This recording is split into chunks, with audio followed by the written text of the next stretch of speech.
जोरदार तालियां विश्वास सारंग। लेडीज एंड जेंटलमैन, ये वो शख्स हैं मध्य प्रदेश की राजनीति के जो सीधी बात करते हैं, बेबाकी से बात करते हो, मुद्दा भले ही प्रदेश का हो या फिर देश का। स्वागत बहुत बहुत आपका। तो देखिए विश्वास सारंग जी, सहकारिता मंत्री देश के हैं अमित शाह जी, और प्रदेश के सहकारिता मंत्री आप हैं, और कहते हैं कि राजनीति जो है वो बिना सहकारिता के चलती रही है। How difficult this department is to handle? नहीं, मुझे लगता है इसमें मैं थोड़ा सा चेंज करना चाहता हूँ। राजनीति नहीं, समाज भी बिना सहकारिता के नहीं चलता, घर भी बिना सहकारिता के नहीं चलता। तो यदि हम समाज की परिकल्पना करते हैं, सुव्यवस्थित समाज की परिकल्पना करते हैं, तो उसका सबसे महत्वपूर्ण आयाम सहकारिता है। यदि हमें सुव्यवस्थित समाज बनाना है और उसके माध्यम से यदि व्यक्ति का सही विकास करना है, तो सहकारिता बहुत ज़रूरी है। और देखिए, दुनिया भर में सहकारिता को लेकर बहुत काम हुआ है, और हमारे देश के यशस्वी प्रधानमंत्री जी को मैं बहुत धन्यवाद और साधुवाद करता हूं कि जो उन्होंने 2047 में ये हिंदुस्तान आज़ादी के 100 वर्ष बाद विकसित भारत बने, और हमारी इकोनॉमी को वो जिस प्रकार से दुनिया की नंबर 3 की इकोनॉमी बनाना चाहते हैं, उस लक्ष्य को यदि पूरा करना है तो सहकारिता एक बड़ा आयाम होगा। और इसीलिए देश में पहली बार सहकारिता विभाग का गठन प्रधानमंत्री नरेंद्र मोदी जी द्वारा किया गया, और प्रसन्नता की बात है कि उस मंत्रालय का जो जिम्मा है वो भी इस देश के बहुत बड़े नेता अमित शाह जी को दिया गया।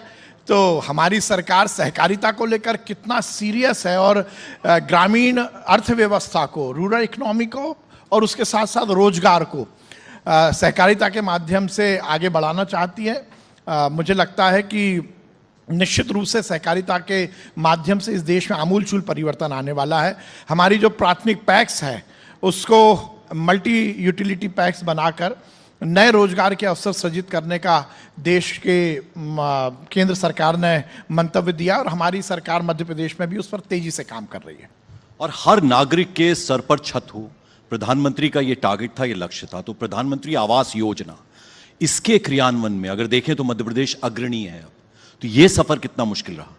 देखिए, निश्चित रूप से मुझे ये बताते हुए बहुत प्रसन्नता है, इस देश के यशस्वी प्रधानमंत्री जी ने जो जीवन का मूल है, व्यक्ति की जो आवश्यकता है, कहा जाता है व्यक्ति की परिपूर्णता रोटी, कपड़ा और मकान में है, और प्रधानमंत्री जी ने उस परिपूर्णता को जमीन पर लाने का काम किया।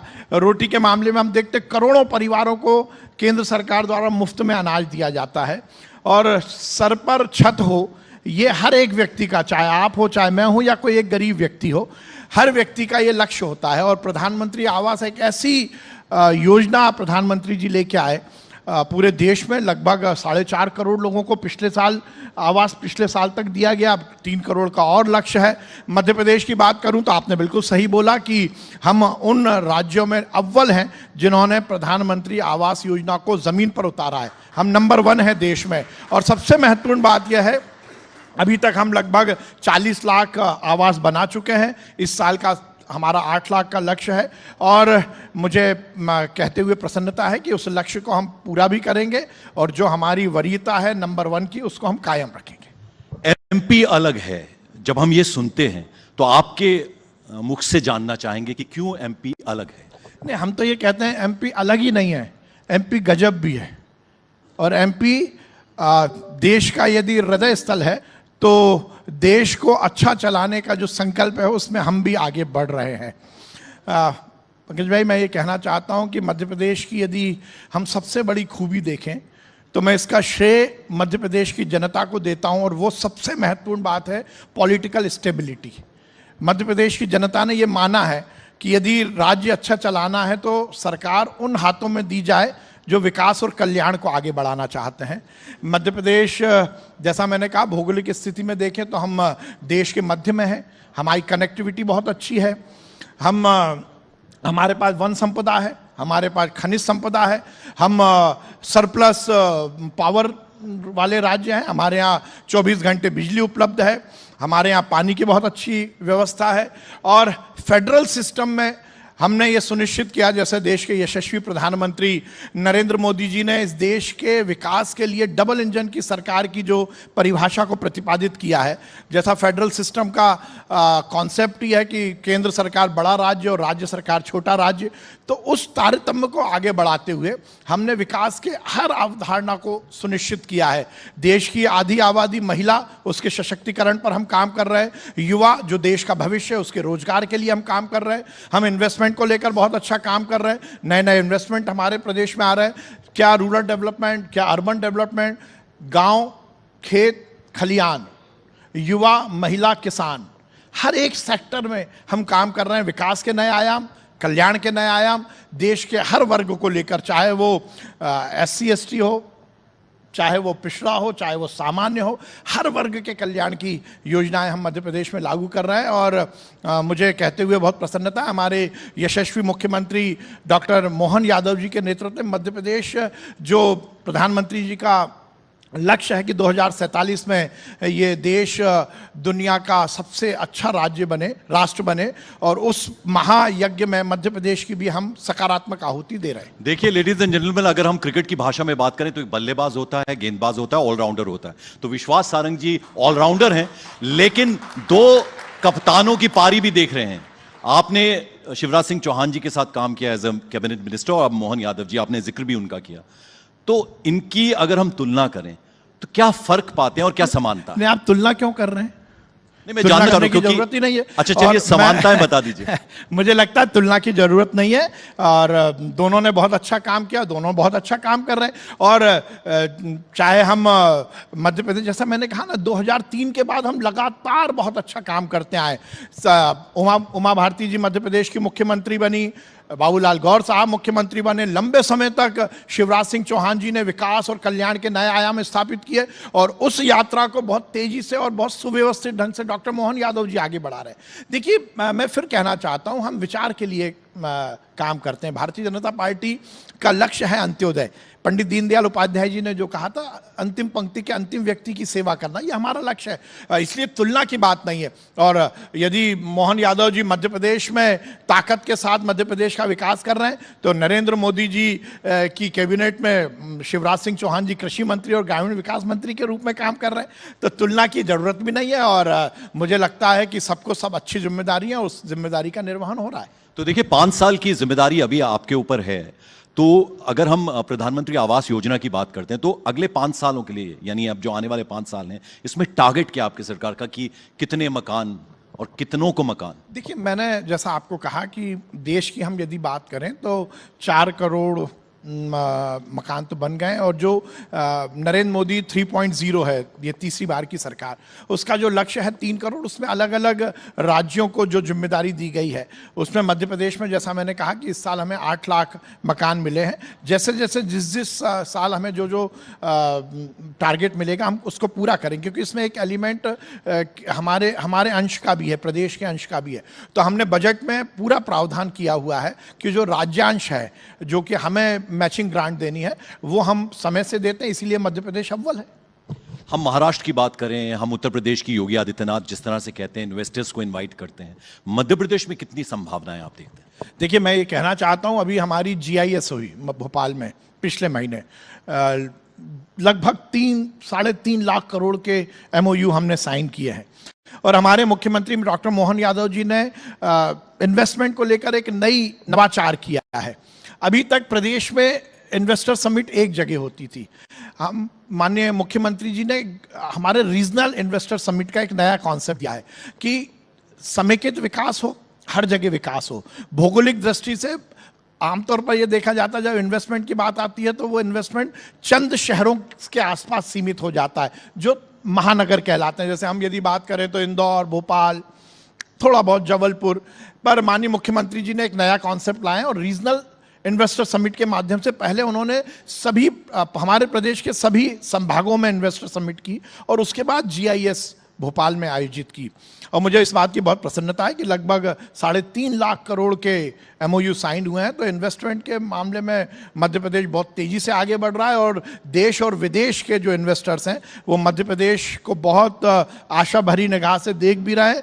और मुझे लगता है आगे आने वाले समय में हम इन्वेस्टमेंट के मामले में बहुत अच्छा काम करेंगे। लेडीज एंड जेंटलमैन, मैं चाहूंगा जोरदार तालियां आप इसलिए भी बजाएं, खेल मंत्रालय भी विश्वास सारंग जी के पास है और प्रदेश जो है नेशनल गेम्स में अगर हम पदक तालिकाओं की बात करें तो अंतिम 3 से अब पहले 3 में आ गया है। तो ये सफर, ये फासला तय करना कितना आसान, कितना मुश्किल था विश्वास? आपने बहुत अच्छी बात बोली। मध्य प्रदेश में हमने खेल के उन्नयन के लिए बहुत काम किया है।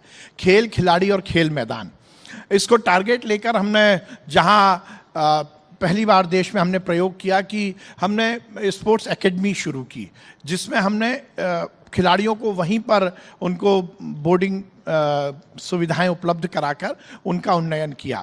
हमने लगातार ये प्रयास किया कि हमारे यहाँ जो स्पोर्ट्स का इंफ्रास्ट्रक्चर है वो नीचे तक पहुँचे। और अभी माननीय मुख्यमंत्री जी ने घोषणा की, शायद देश में पहला मध्य प्रदेश राज्य होगा जिसमें हर विधानसभा स्तर पर हम सुव्यवस्थित हमारा स्पोर्ट्स का इंफ्रास्ट्रक्चर लेके आ रहे हैं। हम कोचेस को पूरी तरह प्रशिक्षित करते हैं, हम खिलाड़ियों को जो सुविधाएं देना है वो हम दे रहे हैं। एकेडमीज के माध्यम से हम लगातार नया उनको जो भी कोचिंग की ज़रूरत है वो करते हैं। और सबसे महत्वपूर्ण बात है कि हम एक अच्छा माहौल प्रदेश में दे रहे हैं। और अच्छे माहौल के लिए ज़रूरी है कि जो प्लेयर है, देखिए आपको पहले मालूम होगा, हमारे यहाँ पहले गांव में कहावत चलती थी कि पढ़ोगे लिखोगे तो बनोगे नवाब और खेलोगे कूदोगे तो होगे खराब। और उसके कारण हमारे यहाँ पेरेंट्स केवल ये सोचते थे कि बच्चा खेले नहीं, केवल पढ़ाई करे। पर हमने उस कॉन्सेप्ट को चेंज करने की कोशिश की है। दुनिया भर में यदि आंकड़े की बात करें तो ओलंपिक के 80% मेडल दुनिया के केवल 16 देश ले जाते हैं। हमने उस पर काम किया। हमने समाज में ये व्यवस्था और ये माहौल बनाने की कोशिश की कि पेरेंट्स खुद आगे आए और अपने बच्चों को खेल के प्रति आकर्षित करें। और उसके लिए ज़रूरी है कि उनका आगे का भविष्य अच्छा हो। तो सरकारी नौकरी की बात हो, खेल से जुड़ी हुई जो एलाइड सर्विसेज हैं उसमें उनको रोजगार मिल सके, इस सब पर हम काम कर रहे हैं। तो देखिए, हम विश्वास सारंग जी के कई जो उनके बहुआयामी व्यक्तित्व है, शख्सियत है, उसके बारे में चर्चा कर रहे हैं। एक और बड़ा खास काम इन्होंने किया है, महाकुंभ का जिस तरह से सफल आयोजन हुआ, कितने करोड़ लोगों ने स्नान किया और कितनी सरलता से वो सब कुछ हो गया। देश दुनिया से लोग आए थे, श्रद्धालु आए थे। आपने अपने जो क्षेत्र के लोग हैं उनमें वो पवित्र जल वितरित किया। तो ये क्रांतिकारी ख्याल कैसे आया मन में? देखिए, मैं तो एक बधाई दूंगा देश की सरकार को भी और यूपी की सरकार को भी, नरेंद्र मोदी जी को भी और हमारे उत्तर प्रदेश के मुख्यमंत्री जी को भी, जिस प्रकार से सनातन का परचम लहराया इस महाकुंभ में। और जो व्यवस्थित महाकुंभ पूरा हुआ है वो निश्चित रूप से इस देश ही नहीं दुनिया के लिए एक बड़ी केस स्टडी है। अब जब कुंभ आयोजित हो रहा था तो मेरे क्षेत्र में एक बार मैं गया और एक बुजुर्ग महिला ने मुझसे कहा, क्योंकि आजकल सोशल मीडिया का ज़माना है, मैं मकर संक्रांति के दिन ही गया था और सोशल मीडिया में उन्होंने देखा कि मैं कुंभ में होके आ गया। तो उन्होंने मुझे बड़ा आशा भरी निगाह से कहा कि बेटा तू तो हुआ या, हम लोगों को ये सौभाग्य मिलेगा या नहीं मिलेगा? तो मैंने कहा अम्मा भीड़ बहुत है। तो उन्होंने कहा तू एक काम कर कि जली बुलवा दे। तो मुझे ऐसा लगा, तो मुझे बहुत प्रसन्नता है, कहा करते तो भगवान है। मैंने एक टैंकर भेजा, लगभग 40,000 लीटर हमने गंगा जल बुलाया और उसमें उसको बॉटल में पैक करके हमने हमारी विधानसभा का हर एक घर में पहुंचाया। तो मुझे लगता है कि ये एक नया प्रयोग था और उसके कारण लोगों को घर बैठे हुए गंगा जल मिला और उसको उन्होंने उसके बाद स्नान किया उससे। विश्वासी, देखिए मैं जितना आपको जानता हूं, पिछले कई सालों से हम एक दूसरे को जानते हैं, मैं जरा आपसे ये भी जानना चाहूंगा, जब कहते हैं ना कि बड़े पेड़ के साए में जब आपका बचपन बीतता है, कैलाश सारंग जी का मैं जिक्र करूंगा, आपके पिताजी का, तो अपने आप को प्रूव करना, वो ललक आपको कैसे पैदा हुई? क्योंकि बहुत मुश्किल काम होता है कि पिता जब इतने बड़े हों तो उनके स्टैचर को कहीं ना कहीं मैचअप कर पाना मुश्किल होता है, लेकिन फिर भी आपने कोशिश की। देखिए, मुझे लगता है कि ये मेरा बहुत बड़ा सौभाग्य है कि मैं कैलाश सारंग और मेरी माताजी प्रसून सारंग के घर में हुआ। और मैं ये बहुत दृढ़ता के साथ, बहुत जिम्मेदारी के साथ कहना चाहता हूँ कि वो बहुत बड़े नेता थे। मैं तो उनकी पासन में नहीं हूँ, अभी मैं इंच में भी नहीं हूँ, और वो बहुत बड़े व्यक्तित्व थे। पर यह बात सही है कि एक बड़े परिवार में या बड़े नेता के घर में या बड़े पिताजी के घर में यदि आप पैदा होते हो तो लोग बोलते हैं कि इससे बहुत नुकसान होता है। मैं बोलता हूँ इससे बड़ा सुख और इससे बड़ा सौभाग्य कुछ नहीं हो सकता। और मैं आपको बताना चाहता हूँ, मैं रोज़ जब तक वो जिंदा थे तो रोज़ उनके साथ सुबह बैठकर 1 घंटे जो चाय के समय उनसे सीखता था, वही जिंदगी के सफ़र में कुछ काम आ रहा है। वो बड़े नेता थे, वो बड़े व्यक्तित्व थे, वो बहुत सफल व्यक्ति थे। और मुझे एक बात उनके बारे में और मालूम है, बहुत बड़े शायर भी थे। तो वो मैं आखिर में आपसे जानना चाहूंगा कि उनसे वो वाली चीज आपने सीखी या नहीं सीखी। लेकिन तिरछी टोपी वाले ये गाना बड़ा पॉपुलर हुआ था, काली टोपी का क्या राज है? ये भी मेरे पिताजी के से जुड़ा हुआ मामला है। मेरे पिताजी का जब स्वर्गवास हुआ तो हमारे यहाँ बाल दिए जाते हैं। उस समय मेरे गुरुजी ने मुझे ये आदेश दिया कि ये आप टोपी पहनी है। अब ये हिमाचल से जुड़ी हुई टोपी है, तो ऐसा तारतम्य जमा और उसके बाद से ये टोपी में पहनने लगा। पर तिरछी नहीं है, सीधी है टोपी। विश्वास सारंग जी, देखिए अब जिस बात का जिक्र हुआ है, बहुत अच्छी कविताएं आपके पिताजी कहते थे, शेरो शायरी कहते थे। तो आज हमारे इतने दर्शक अभी आपको देख रहे हैं और सुन रहे हैं, तो मैं चाहूंगा कि कुछ उनसे जो आपने सीखा हो या अपनी पसंद का। देखिए, दो मैं यहाँ पर बातें करूंगा, एक नहीं 2 बातें उनकी कहूंगा। उन्होंने मुझे एक शेर सुनाया और मैं चाहता हूं जिसके पास कलम और कागज हो वो जरूर लिख ले। ये जिंदगी का फलसफा है। भाई लिख लीजिए, नहीं तो मोबाइल में नोट कर लीजिए। हाँ, मैं अब आजकल जमाना मोबाइल का है। उन्होंने बहुत अच्छी बात कही। एक नजीर शायर हुए, मुझे अभी मैं बिल्कुल तैयार नहीं था पर आपने बोला मुझे याद आया और मैं थोड़ा भावनात्मक भी हूं। मेरे पिताजी ने मुझे सिखाया और रोज रात में मैं सोने के पहले जरूर ये शेर याद करता हूं। उन्होंने, नजीर ने लिखा था, कुछ इस तरह से काफिले के साथ चल नजीर, कुछ इस तरह से काफिले के साथ चल नजीर, जब तू ना चल सके तो तेरी दास्ता चले। वाह। हम रहे ना रहे, लोग हमें याद रखें, और वो जब ही होगा जब हम कुछ अच्छा करेंगे। तो वो उन्होंने मुझे बताया। और एक शेर और है, उन्होंने कहा, जिंदगी आग पे चलने की कहानी है, जिंदगी आग पे चलने की कहानी है, जिंदगी मौत की भूली हुई निशानी है। अपने मतलब को तो सब जीते हैं, सब मरते हैं, खुद को औरों पे मिटा दे वो जिंदगानी है। जोरदार तालियां। हमें बहुत अच्छी बात है और हम चाहेंगे जिस तरह से आप काम कर रहे हैं ऐसे ही करते रहें और प्रदेश जो है उस अग्रणी होता जा रहा है और उसको टॉप पर ले जाएं। बहुत बहुत शुक्रिया, आप यहाँ हमारे thank you so much. Ladies and gentleman, जोरदार तालियां। एक बार जोरदार तालियां। बहुत बहुत शुक्रिया विश्वास।